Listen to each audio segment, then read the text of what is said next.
So good morning guys. तो चलिए start करते हैं आज की यानी कि 18 अगस्त के इंपॉर्टेंट करंट अफेयर्स को। तो इस प्रश्न में पूछ रहे हैं, अभी हाल ही में प्रधानमंत्री नरेंद्र मोदी ने स्वदेशी तकनीक से प्रमुख प्रतिष्ठानों की सुरक्षा के लिए अभी कौन सा मिशन शुरू किया है? तो आंसर होगा मिशन सुदर्शन चक्र। तो अभी ये बात है 15 अगस्त की ही, जब हमारे प्रधानमंत्री नरेंद्र मोदी ने लाल किले की प्राचीर से अभी 79 नंबर का जो इंडिपेंडेंस डे था, उस मौके पर देश को संबोधित करते हुए उन्होंने एक राष्ट्र सुरक्षा पहल जिसका नाम है मिशन सुदर्शन चक्र, इसकी घोषणा की है। इस पहल का उद्देश्य क्या है? स्वदेशी तकनीक का उपयोग करके भारत के महत्वपूर्ण प्रतिष्ठानों की सुरक्षा करना। और ये मिशन अनुसंधान संचालित होगा और पूरी तरह से भारत में ही विकसित किया जाएगा। तो बेसिकली ये जो सुदर्शन चक्र है एक तरह का वायु रक्षा प्रणाली है, जो इजराइल की आयरन डोम जो ऑल वेदर वायु रक्षा प्रणाली है उसी तर्ज पर विकसित की जाएगी। इजराइल की आयरन डोम पद्धति के बारे में हम कई बार पढ़ चुके हैं। एक तरह की शील्ड होती है, तो जब भी कोई विदेशी आक्रमण होता है, उसकी मिसाइल आती है, ड्रोन आता है, तो वो वहीं पे नष्ट हो जाते हैं, उसके शहर पे, उसके देश पे वो गिरने नहीं देता है। साथ में मोदी जी ने ये भी घोषणा की कि भारत 2025 तक अपनी पहली made in India semiconductor chip भी लॉन्च करेगा। और अभी मोदी जी ने 15 अगस्त 2025 को लाल किले से अब तक का सबसे लंबा भाषण दिया था, 103 मिनट लंबा, जो अब तक किसी भी भारतीय प्रधानमंत्री के द्वारा दिया गया सबसे लंबा भाषण था। वैसे स्वतंत्रता दिवस पर अब तक सबसे छोटा भाषण किसने दिया? एक तो पंडित जवाहरलाल नेहरू ने 1954 में 14 मिनट का, और इंदिरा गांधी ने 1966 में 14 मिनट का दिया था। और मैं आपको ऑलरेडी बता ही चुका हूं कि अब तक लगातार स्वतंत्रता दिवस पर लाल किले से भाषण देने वाले या झंडा फहराने वाले जो पहले प्रधानमंत्री हैं, मतलब जिन्होंने सबसे ज्यादा बार लगातार लाल किले पर झंडा फहराया, वो पंडित जवाहरलाल नेहरू है, 17 बार। दूसरे नंबर पर अब प्रधानमंत्री नरेंद्र मोदी आ गए हैं 12 बार, और तीसरे नंबर पर इंदिरा गांधी हैं 11 बार। ठीक है, तो इस प्रश्न में मिशन सुदर्शन चक्र की हमने बात की है, ध्यान रखना। ये अगला प्रश्न देखते हैं। फिर अगला प्रश्न हमारा मिलिट्री एक्सरसाइज से है। बहुत दिनों बाद मिलिट्री एक्सरसाइज पढ़ रहे हैं, तो यहाँ पे मैं आपको 2025 की सारी अभी तक जो भी मिलिट्री एक्सरसाइज हमने करी है वो सारी आपको रिवाइज कराऊंगा। पहले प्रश्न देखो कि अभी हाल ही में स्लाइनेक्स अभ्यास ये कहां पर हुआ? तो इसका तो सही उत्तर हो जाएगा श्रीलंका। तो स्लाइनेक्स एक्सरसाइज का मतलब क्या हो गया? देखो, एसएल मतलब श्रीलंका, आई मतलब इंडिया, और ये एन मतलब नेवल, और ये मतलब एक्सरसाइज। भारत और श्रीलंका के बीच में एक ये नेवल एक्सरसाइज है, नौसैन्य अभ्यास है। अभी ये 14 से लेकर 18 अगस्त 2025 तक हुआ। इस बार ये इसका 12वां संस्करण है। और कहां पर हुआ? श्रीलंका के कोलंबो में हुआ। इसमें भारत की तरफ से आईएनएस राणा और आईएनएस ज्योति नाम के जहाजों ने हिस्सा लिया। पिछले साल जो इसका 11वां संस्करण हुआ था वो भारत में हुआ था, विशाखापत्तनम में, और इस बार याद रखना कहां पर हुआ? श्रीलंका के कोलंबो में हुआ। अब चलो आ जाओ फटाफट, मैं आपको 2025 की सारी एक्सरसाइजेज रिवाइज करवाता हूँ। एक हमने पढ़ा था डेविल स्ट्राइक, भारतीय सेना और वायुसेना के बीच में हुआ। ला पेरोस अभ्यास बहुपक्षीय अभ्यास है, भारत ने भी हिस्सा लिया, और आयोजन इसका फ्रांस ने किया था। कहां पर? मलक्का, सुंडा और लोम्बेक जल डमरू मध्य में। एक्यूवेरिन अभ्यास भारत मालदीव के बीच में हुआ, मालदीव में। ट्रोपेक्स अभ्यास भारतीय सेना, वायुसेना और भारतीय तटरक्षक बल के बीच में हुआ, हिंद महासागर में। साइक्लोन अभ्यास भारत इजिप्ट के बीच में हुआ, राजस्थान में। विंग्ड राइडर अभ्यास भारतीय सेना और वायुसेना के बीच में हुआ, पूर्वी कमान में। कोमोडो अभ्यास, इसका आयोजन इंडोनेशिया ने किया, बाली इंडोनेशिया में, भारत ने भी हिस्सा लिया। सागर कवच अभ्यास इंडियन कोस्ट गार्ड ने इसका आयोजन किया, पश्चिम बंगाल में। जल थल रक्षा अभ्यास भारतीय सेना, तटरक्षक बल और समुद्री पुलिस के बीच में हुआ, बेटे द्वारका, गुजरात में। उसके अलावा सी ड्रैगन अभ्यास, इसका आयोजन अमेरिका ने किया, पश्चिमी प्रशांत महासागर में, गुआम तट पर। और डेजर्ट हंट अभ्यास इंडियन एयरफोर्स ने इसका आयोजन किया, जोधपुर, राजस्थान में। खंजर अभ्यास भारत किर्गिस्तान के बीच में हुआ, बिश्केक, किर्गिस्तान में। वरुण अभ्यास भारत फ्रांस के बीच में हुआ, अरब सागर में। कॉर्पेट और बोंगो सागर अभ्यास भारत और बांग्ला के बीच में हुआ, बंगाल की खाड़ी में। धर्मा गार्जन अभ्यास भारत जापान के बीच में हुआ, जापान में। एकीमे अभ्यास नेवल एक्सरसाइज पहली बार हुआ भारत और 10 अफ्रीकी देशों के बीच में, हिंद महासागर में। भारत और तंजानिया ने मिलकर के इसका आयोजन किया। प्रचंड प्रहार अभ्यास हमारी तीनों सेनाओं ने मिलकर के इसका आयोजन किया, अरुणाचल प्रदेश में। इंदिरा अभ्यास भारत और रूस के बीच में हुआ, चेन्नई तट पर, बंगाल की खाड़ी में। इनक्योस अभ्यास ग्रीस ने इसका आयोजन किया, ग्रीस में ही। और टाइगर ट्रैम्प अभ्यास भारत और अमेरिका के बीच में हुआ, विशाखापत्तनम और बंगाल की खाड़ी में। डस्टलिक अभ्यास भारत और उज्बेकिस्तान के बीच में हुआ, पुणे में। डेजर्ट फ्लैग अभ्यास यूएई ने आयोजन किया, यूएई में। और टैलिस्मैन साब्रे अभ्यास, ये भी बहुपक्षीय अभ्यास है, भारत ने हिस्सा लिया। ऑस्ट्रेलिया ने आयोजन किया था, ऑस्ट्रेलिया और पपुआ न्यू गिनी में। एक अभ्यास था humanitarian assistant and disaster relief, मानवीय सहायता और आपदा राहत अभ्यास, एक तरह का नेवल अभ्यास है ये। भारत मालदीव के बीच में हुआ, मालदीव में। खान क्वेस्ट सैन्य अभ्यास, इसका आयोजन मंगोलिया ने किया बहुपक्षीय अभ्यास है उलन बटोर मंगोलिया में। नोमेडिक एलिफेंट अभ्यास, ये भारत और मंगोलिया के बीच में हुआ, इसी की कैपिटल उलन बटार में। टाइगर क्लो अभ्यास पहली बार हुआ ये भारत और अमेरिका के बीच में। और एयर एक्सरसाइज है उत्तर भारत में हुआ। शक्ति अभ्यास भारत फ्रांस के बीच में हुआ, फ्रांस के ला कैवेलरी में। फिर हमने देखा जामाता अभ्यास भारत जापान के कोस्ट गार्ड्स के बीच में हुआ, चेन्नई में। और सिम्बेक्स अभ्यास भारत सिंगापुर के बीच में हुआ, सिंगापुर में। ड्रोन प्रहार अभ्यास भारतीय सेना ने आयोजन किया अरुणाचल प्रदेश में। और दिव्य शक्ति अभ्यास भारतीय सेना ने ही इसका आयोजन किया था सिक्किम में। तो ये अभी तक 2025 के सारे जो भी इंपॉर्टेंट एक्सरसाइजेज हैं जिनमें भारत ने पार्टिसिपेट किया वो सब मैंने आपको रिवाइज कराए। अगला प्रश्न देखते हैं। फिर अगले में पूछ रहे हैं, अभी हाल ही में नागालैंड के राज्यपाल का निधन हो गया, क्या नाम है उनका? तो आंसर होगा ला गणेशन। जी हाँ, ला गणेशन अभी ये नागालैंड के वर्तमान में राज्यपाल थे, पर अभी 80 वर्ष की आयु में उनका निधन हो गया। एक्चुअली में अचानक तबीयत उनकी खराब हो गई, फिर चेन्नई में एडमिट कराया, लेकिन उनका निधन हो गया। और आपको बता दूं, नागालैंड से पहले वो मणिपुर के राज्यपाल रहे थे। आपको याद होगा अभी कुछ समय पहले जम्मू कश्मीर के पूर्व राज्यपाल का भी निधन हुआ था, सत्यपाल मलिक उनका नाम है। चलो कुछ निधन वाले महत्वपूर्ण प्रश्न मैं आपको कराता हूं जिनमें हम देखेंगे कुछ महत्वपूर्ण व्यक्तियों के निधन हुए। जैसे कि देखो, एक भारत के परमाणु ऊर्जा आयोग के पूर्व अध्यक्ष और न्यूक्लियर साइंटिस्ट थे डॉक्टर MR श्रीनिवासन, उनका निधन हो गया। 2015 में मिला पद्म विभूषण। मारुति चितमपल्ली, वे एनवायरमेंट और वाइल्ड लाइफ कंजर्वेशन के लिए जाने जाते थे, महाराष्ट्र से थे।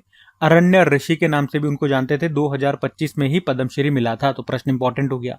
भारत के दिग्गज क्रिकेटर दिलीप दोषी का निधन हो गया और उनकी ऑटोबायोग्राफी थी स्पिन पंच। नाइजीरिया के पूर्व राष्ट्रपति मुहम्मदू बुहारी का निधन हो गया।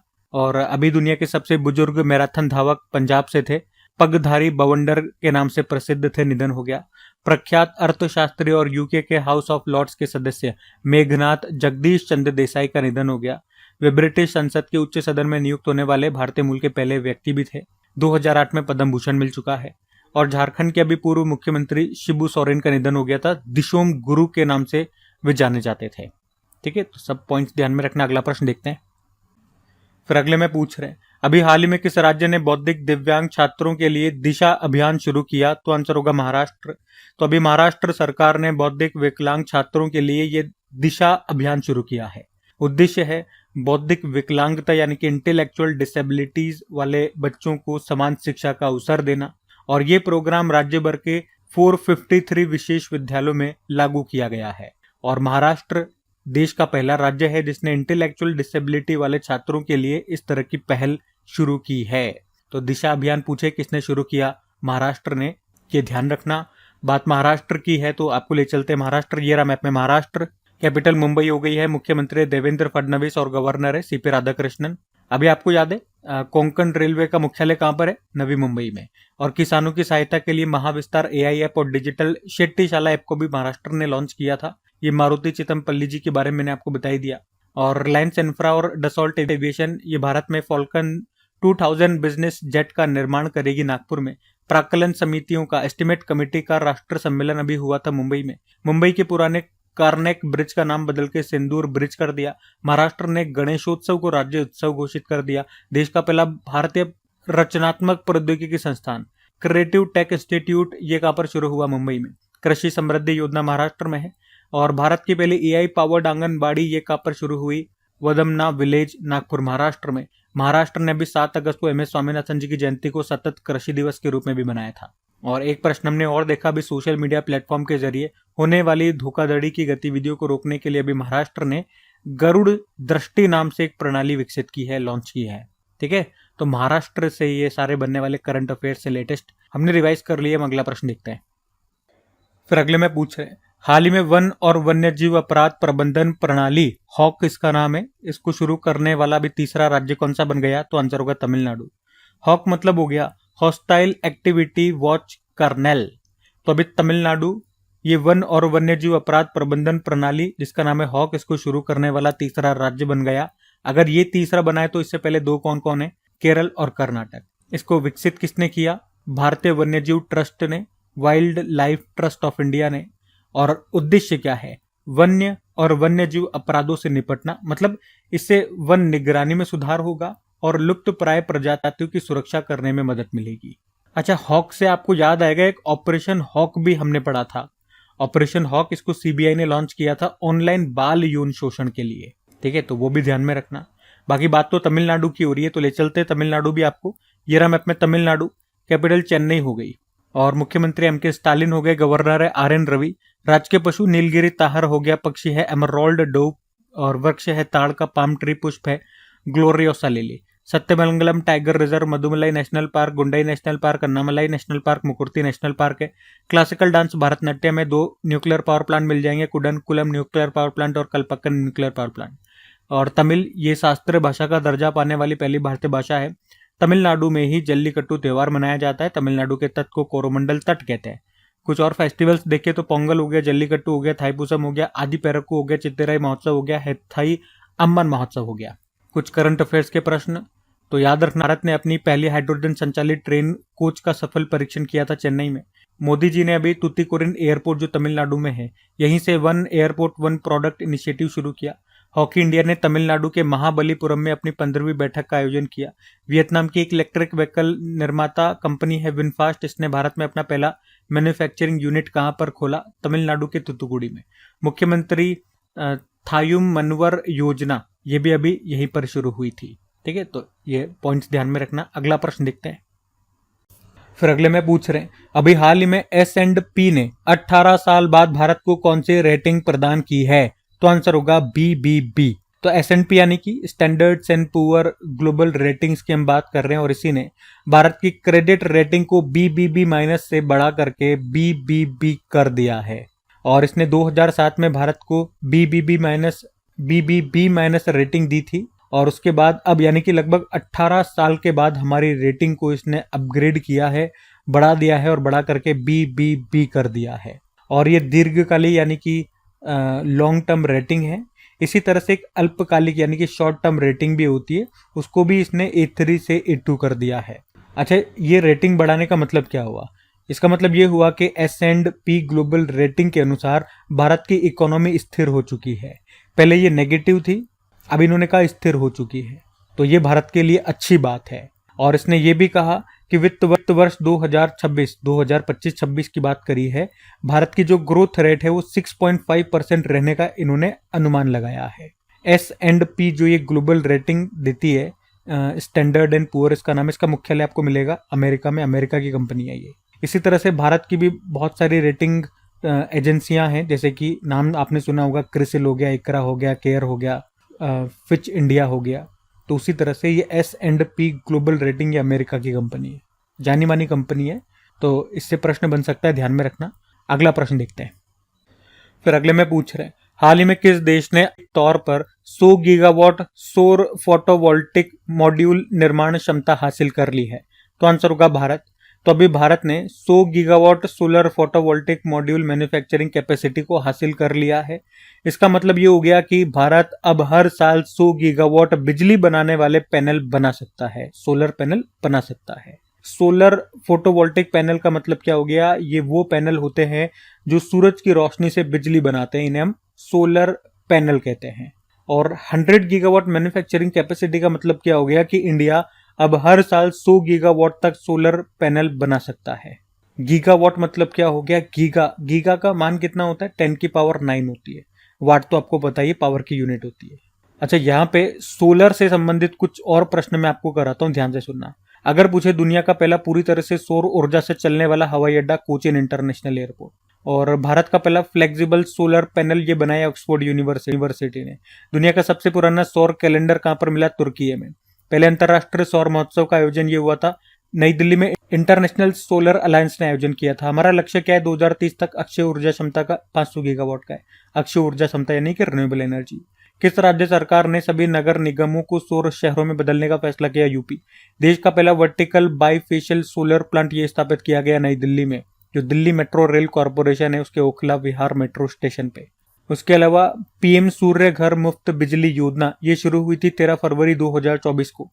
इस योजना के तहत क्या होता है? रूफ टॉप सोलर पैनल, छतों पे सोलर पैनल लगाने वाले घरों को 300 यूनिट मुफ्त बिजली मिलती है। और वित्त वर्ष 2024-25 में देश में कुल स्थापित अक्षय ऊर्जा क्षमता कितनी रही? तो 220.10 गीगावाट। अंतरराष्ट्रीय अक्षय ऊर्जा एजेंसी के अनुसार 2024 में चाइना, अमेरिका और ब्राजील के बाद भारत दुनिया में चौथी सबसे बड़ी अक्षय ऊर्जा क्षमता वाला देश होगा। उसके अलावा फरवरी 2025 तक भारत के किस राज्य में सबसे ज्यादा रेलवे स्टेशनों पर सौर ऊर्जा प्लांट स्थापित किए गए? तो राजस्थान में। और कितने स्टेशनों पे? 275। तो ये सब बातें ध्यान में रखना। अगला प्रश्न देखते हैं। फिर अगले में पूछ रहे हैं कि प्रधानमंत्री विकसित भारत रोजगार योजना के तहत कितनी वित्तीय राशि दी जाएगी? अच्छा प्रश्न, इंपॉर्टेंट, एग्जाम में आएगा ये प्रश्न, ध्यान रखना। तो इसका तो उत्तर हो जाएगा 15,000 रुपए। तो अभी मोदी जी ने 15 अगस्त 2025 को ही स्वतंत्रता दिवस पर लाल किले से एक और योजना की घोषणा की थी। नाम है प्रधानमंत्री विकसित भारत रोजगार योजना। तो इसमें क्या होगा? तो ईपीएफओ यानी कि एम्प्लॉयज प्रोविडेंट फंड ऑर्गेनाइजेशन में रजिस्टर्ड जो भी युवा हैं, अगर उनकी पहली बार प्राइवेट सेक्टर में नौकरी लगती है तो उन्हें सरकार की तरफ से 2 किस्तों में 15,000 रुपए अलग से दिए जाएंगे। मतलब सैलरी तो मिलेगी, सही है, सरकार की तरफ से अलग से 15,000 रुपए मिलेंगे 2 किस्तों में। लेकिन साथ में कंडीशन रखी गई है कि उन कर्मचारियों का जो वेतन है, जो सैलरी है, मैक्सिमम 1 लाख रुपए से ज्यादा नहीं होनी चाहिए। मतलब 1 लाख रुपए तक के जितने भी सैलरीड वाले जो युवा होंगे, जो पहली बार प्राइवेट सेक्टर में जॉब करेंगे, उनके लिए ये योजना है, उनको मिलेंगे 15,000 रुपए। इसके अलावा जो कंपनी इन युवाओं को अपनी कंपनी में नौकरी देगी, उनको भी 2 सालों तक हर महीने 3,000 रुपए प्रति कर्मचारी तक का प्रोत्साहन दिया जाएगा सरकार के द्वारा। जबकि जो मैन्युफैक्चरिंग सेक्टर वाली जो कंपनियां हैं, उनको तीसरे और चौथे साल तक ये फायदा मिलने वाला है।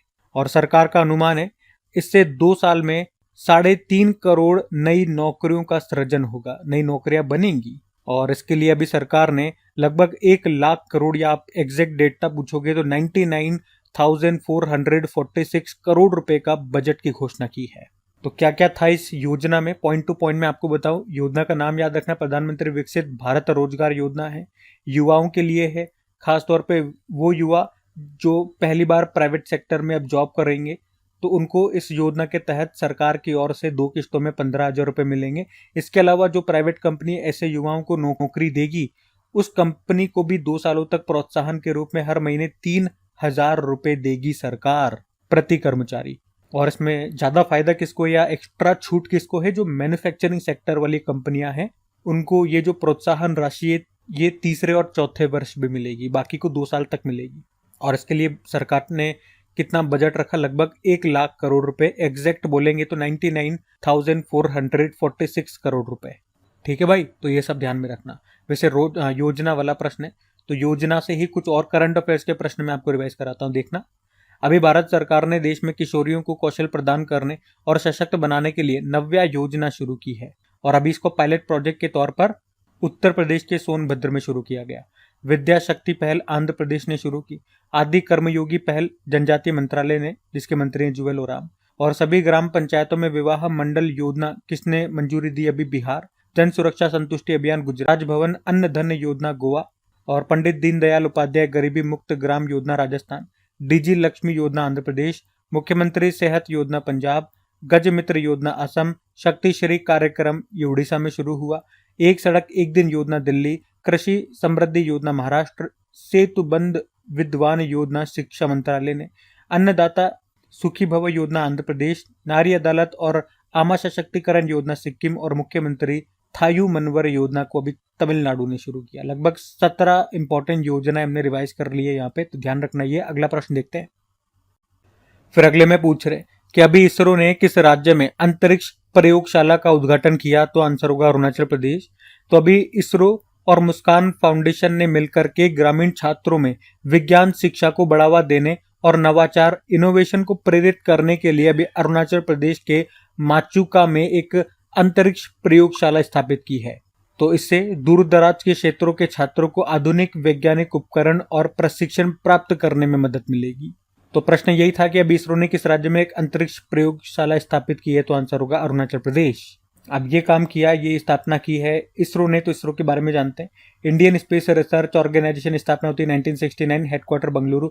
चेयरमैन है वी नारायणन। मोटो हो गया space technology as an service of humankind. अब इसरो से ही संबंधित कुछ करंट अफेयर्स के प्रश्न में लाया हूं आपके लिए। देखो, इसरो ने किस रॉकेट से इनसेट 3DS सैटेलाइट लॉन्च किया था? तो GSLV F-14। और नासा और जाक्सा, मतलब ये नासा तो अमेरिका की है, जाक्सा जापान की है, तो ये दोनों मिलकर के दुनिया का पहला लकड़ी का सैटेलाइट लॉन्च करेंगे। कौन सी लकड़ी का इस्तेमाल होगा इसमें? मैग्नोलिया लकड़ी का। नासा ने महासागरों और वायुमंडल का अध्ययन करने के लिए कौन सा मिशन शुरू किया? Space mission. और अभी इसरो ने टेस्ट किया था एक रीयूजेबल लॉन्चिंग व्हीकल का, उसका नाम पुष्पक है। उसके अलावा अभी 30 दिसंबर को इसरो ने किस रॉकेट से स्पेडेक्स मिशन लॉन्च किया था? PSLV C-60 से। और ये भारत का या इसरो का 99वां मिशन था। स्पेडेक्स का मतलब हो गया स्पेस डॉकिंग एक्सपेरिमेंट। जबकि GSLV F-15 इसने NVS-02 उपग्रह को लॉन्च किया था। ये एक हमारा नेविगेशन सिस्टम है और ये भारत का 100वां मिशन था। और इसरो ने अपना तीसरा लॉन्च पैड भी यहीं पर सतीश धवन अंतरिक्ष केंद्र श्रीहरिकोटा आंध्र प्रदेश में ही स्थापित किया। इसके अलावा इसरो के पास एक स्पेस स्टेशन तो है श्रीहरिकोटा में, जो सतीश धवन अंतरिक्ष केंद्र में है। वो कब स्थापित हुआ था? 1971 में। और दूसरा स्पेस पोर्ट ये तमिलनाडु के तुतुकुड़ी जिले के कुलशेखरपट्टिनम में स्थापित किया गया। और हमारा जो स्पेस स्टेशन बनाने का लक्ष्य है वो 2035 है और इंसानों को चांद पर भेजने का लक्ष्य 2040 है। इसरो ने फीस्ट सॉफ्टवेयर भी लॉन्च किया था। ठीक है, तो ये सब बातें ध्यान में रखना। अगला प्रश्न देखते हैं। फिर अगले में पूछ रहे हैं कि अभी हाल ही में तीसरे quant box Chennai grand masters 2025 का खिताब किसने जीत लिया? तो आंसर होगा विंसेंट कीमर ने। तो अभी हाल ही में तीसरे quant box Chennai grand masters 2025 का खिताब अभी विंसेंट कीमर ने जीत लिया है। इन्होंने यहाँ पे किसे हराया? वेन फॉरेस्ट को हराया, जो कि हॉलैंड के यानी कि नीदरलैंड के चेस प्लेयर है। और ये विंसेंट कीमर कहाँ से हैं? ये जर्मनी के चेस प्लेयर हैं। और चेस की बात है तो चेस से अभी मैंने कुछ दिन पहले आपको सब कुछ रिवाइज कराया था, तो एक बार फिर करवाता हूँ। जो जो इंपॉर्टेंट पॉइंट्स है वो करवा देता हूँ आज मैं आपको। जैसे कि पहले ग्रैंड मास्टर का नाम याद रखना, विश्वनाथन आनंद है, लाइटनिंग किड ऑफ इंडिया के नाम से जानते हैं। उनकी ऑटोबायोग्राफी है माइंड मास्टर। इन्हीं को पहली बार राजीव गांधी खेल रत्न पुरस्कार मिला था 1991-92 में। हमारे सबसे युवा ग्रैंड मास्टर डी गुकेश हैं। वर्ल्ड चेस डे 20 जुलाई को होता है। भारत में पहली चेस अकेडमी खुलेगी भुवनेश्वर में। और ये कुछ लेटेस्ट करंट अफेयर्स के प्रश्न देखो पहले आप। अभी 89 नंबर के चेस ग्रैंड मास्टर बने थे रोहित कृष्णा, है ना। उससे पहले 88 नंबर की बनी थी दिव्या देशमुख, वो महाराष्ट्र से हैं, और रोहित तमिलनाडु से हैं। अभी जो पहला chess e sports world cup 2025 Riyadh के सऊदी अरब में हुआ, उसको जीता मैग्नस कार्लसन ने। और ये भी देख लो, तीसरा फिडे महिला चेस वर्ल्ड कप 2025 जॉर्जिया में हुआ, उसको दिव्या देशमुख ने जीता था कोनेरू हम्पी को हरा करके। ठीक है, बाकी सब मैं आपको रिवाइज करा चुका हूँ। ये लेटेस्ट थे तो मैंने आपको एक बार करवा दिया रिवाइज, क्योंकि अभी 2-3 दिन पहले ही मैंने आपको सब कुछ रिवाइज कराया ना, इसलिए एक बार फिडे देख लो। चेस को रेगुलेट करने वाली बॉडी है। स्थापना होती है 20 जुलाई 1924 में। Headquarter लुज़ेन Switzerland. प्रेसिडेंट है आर्केडी डोरकोविच और वाइस प्रेसिडेंट है विश्वनाथन आनंद। बाकी ये थी आज की हमारी करंट अफेयर्स की क्लास। कमेंट करके जरूर बताइएगा सेशन आपको कैसा लगा। अच्छा लगा तो अपने दोस्तों के साथ में स्टडी ग्रुप में शेयर जरूर कीजिएगा। वीडियो को लाइक नहीं करा तो लाइक कर देना। बाकी डेली क्विज इनकी मिली जाती है आपको क्रैक एग्जाम एप्लीकेशन पे, तो क्विज लगाते रहिए, प्रैक्टिस करते रहिए, ताकि आपकी प्रैक्टिस बनी रहे, रिवीजन होता रहे। PDF टेलीग्राम पे मिल जाती है। दोनों के लिंक डिस्क्रिप्शन बॉक्स में है, एप्लीकेशन और टेलीग्राम। वैसे एप्लीकेशन को डायरेक्ट आप गूगल प्ले स्टोर से जाकर के भी इंस्टॉल कर सकते हो। बाकी चलो अभी कल के करंट अफेयर्स का हम क्विक रिवीजन कर लेते हैं और सेशन एंड करते हैं। और हाँ, कल वाली हमारी जो क्लास है वो नहीं हुई थी। जैसे आज 18 तारीख है तो 17 तारीख का सेशन नहीं हुआ था, क्योंकि 17 तारीख को था संडे। तो कल मैंने आपका हाफ मंथ का रिवीजन वाला वीडियो ले लिया था, यानी कि 1 से लेकर 15 अगस्त तक के जो भी इंपॉर्टेंट क्वेश्चन थे वो हमने उस क्लास में कर लिए थे। वो वीडियो आपने नहीं देखा होगा तो वो जरूर देख लीजिएगा, ताकि जो हाफ मंथ अगस्त का निकला है उसमें सारे इंपॉर्टेंट जो जो हमने क्वेश्चन पढ़े वो आपको एक ही जगह मिल जाए, एक क्विक रिवीजन आपका हो जाए। बाकी 16 तारीख वाले 16 अगस्त वाले इंपॉर्टेंट जो भी करंट अफेयर्स थे वो मैं आपको रिवाइज करवा देता हूँ आज। तो उसमें पहला प्रश्न हमसे पूछा गया था, खेलो इंडिया वाटर स्पोर्ट्स फेस्टिवल 2025 का शुभंकर मैस्कोट क्या रहा? Himalayan Kingfisher. फिर पूछा कि सभासार वेब पोर्टल किस मंत्रालय ने लॉन्च किया? पंचायती राज मंत्रालय। और किस देश में स्थित डार्डानेल्स जलडमरू मध्य के समुद्री यातायात को वनाग्नि के कारण अस्थायी रूप से बंद कर दिया था? तुर्की। और बुजुर्गों और दिव्यांगों को राशन सामग्री उनके घर पहुंचाने के लिए मुख्यमंत्री थायू मनवर योजना किसने शुरू की? तमिलनाडु। और ऑपरेशन फॉल्कन शुरू किया असम ने। खनन और धातु पर अंतर्राष्ट्रीय परिषद में शामिल होने वाली पहली भारतीय फर्म बन गई हिंदुस्तान जिंक। उसके अलावा कौन सी अंतरिक्ष एजेंसी 2030 तक चंद्रमा पर परमाणु रिएक्टर बनाएगी? नासा। विभाजन विभीषिका स्मृति दिवस स्मरण दिवस मनाया 14 अगस्त को। और UEFA सुपर कप 2025 किस टीम ने जीता? Paris Saint Germain. और 79 नंबर का भी जो इंडिपेंडेंस डे समारोह हुआ उसका विषय थीम क्या था, नया भारत। तो चलो कल का भी होमवर्क प्रश्न देख लेते हैं और सेशन एंड करते हैं। तो होमवर्क प्रश्न में पूछा गया था 2025-26 के लिए प्राक्कलन समिति का अध्यक्ष बनाया गया किसे, तो आंसर होगा संजय जायसवाल को। आप सभी ने प्रश्न का बिल्कुल सही उत्तर दिया। अब यह आज का आपका होमवर्क प्रश्न।